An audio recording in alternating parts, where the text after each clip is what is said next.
Hello let's make a tomato uttapam. Plate చాలా కలర్ఫుల్గా ఉంది కదా. సో మనం చేసుకునే ఉత్తప్పంలో మ్యాక్సిమం ఆనియన్, మిర్చి అండ్ కొరియాండర్ వేసుకుంటాం కదా. సో నేనైతే టమాటో అండ్ క్యారెట్ తురుము కూడా యాడ్ చేసుకున్నాను. ఇది మనం dosa batter or idli batter దేంతో అయినా చేసుకోవచ్చు. అండ్ ఈ టమాటో ఉత్తప్పం నేను బెంగళూరులో తిన్నాను. అక్కడ ఉడిపి హోటల్స్లో ఊతప్పం టమాటో కూడా వేసి ఫ్రై చేస్తారు. సో అలా నేను చాలాసార్లు ట్రై చేశాను. టమాటో, క్యారెట్ కాకుండా మనం ఏ వెరైటీ వెజిటేబుల్స్ అయినా మనం ఈజీగా ఫ్రై అయ్యి కుక్ అయినవి వేసుకోవచ్చు. అండ్ ఊతప్పం మనం కొంచెం వెట్గా ఉన్నప్పుడు ఈ వెజిటేబుల్స్ వేసుకుంటే అవి మనం తిప్పినప్పుడు విడిపోకుండా ఉంటాయి. అలాగే వెజిటేబుల్స్ వేసిన తర్వాత కూడా కొంచెం ఆయిల్ స్ప్రింకిల్ చేసుకోవాలి. అప్పుడు మనం ఈ ఊతప్పం తిప్పిన తర్వాత డ్రై అయిపోకుండా చక్కగా ఫ్రై అవుతాయి.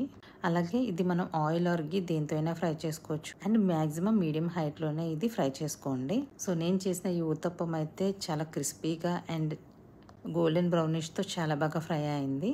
అంతే, టమాటో ఊతప్పం అయితే రెడీ అయిపోయింది. సో మీరు కూడా ఈసారి ఊతప్పం దోశ ఏదైనా చేస్తున్నప్పుడు ఇలా వెజిటేబుల్స్ వేస్ట్ చేయండి, చాలా టేస్టీగా ఉంటుంది.